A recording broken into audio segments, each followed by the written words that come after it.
The video games industry is hurting, and the scary part is that it doesn't look like the people in charge even care. After yet another week of bad news, layoffs, collapsing companies, and panicking investors, one question keeps coming back. Are big Western AAA publishers stuck in a death cycle they can't escape? If you've been following gaming news closely over the past couple of years, this didn't come out of nowhere. Pretty much as soon as the pandemic ended and reality set in, it became obvious that the industry had serious structural problems. Rising budgets, falling console sales, risk-averse design, and executives making decisions that seem completely disconnected from games as an art form. And sure, if you only buy Call of Duty or EA Sports FC, none of this really matters to you, but if gaming is more than a casual hobby, if it's something you actually care about, then things are starting to look genuinely worrying. Just recently, we've seen Xbox hardware sales struggling, Ubisoft barely staying afloat, and major retail chains disappearing. These aren't sudden problems. They've been building for years, and almost nothing meaningful was done to stop them. Take Activision, they've put almost all their weight on a single franchise. If Call of Duty stumbles, the entire company feels it immediately. Ubisoft is surviving mostly on brand recognition at this point. EA is buried under massive debt while executives still walk away protected, and Take-Two is still waiting on Rockstar to finally release Grand Theft Auto 6.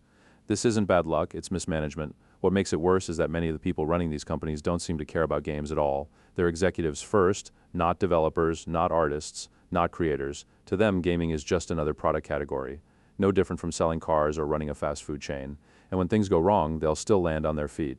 As if all that wasn't enough, investors have now found a brand new thing to panic about: artificial intelligence. After Google revealed Project Genie, a lot of investors completely lost their minds. The tool can generate short, interactive 3D environments from text prompts, not full games, not polished experiences, just rough experimental spaces that last about a minute. But that didn't stop the market reaction. Stocks dropped fast. Take-Two Interactive, Roblox, Unity, and even Nintendo all took hits, and the reason is simple. Some investors genuinely believe AI will magically replace developers and start pumping out the next Call of Duty or GTA. Good luck with that. What we're actually seeing isn't AI killing games, it's fear, ignorance, and short-term thinking driving decisions once again. What's really interesting is where the excitement isn't coming from. Right now, most of the genuinely exciting stuff in gaming comes from Japan, South Korea, China, and indie developers. Companies like Capcom reinvest their money into creative and sometimes risky projects. Square Enix seems to be slowly course-correcting, and Konami has actually seen success by respecting its legacy franchises again.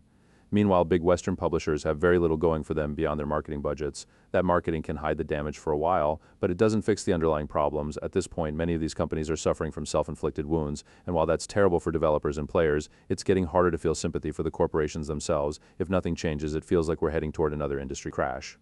The only real question is who is actually prepared to survive it.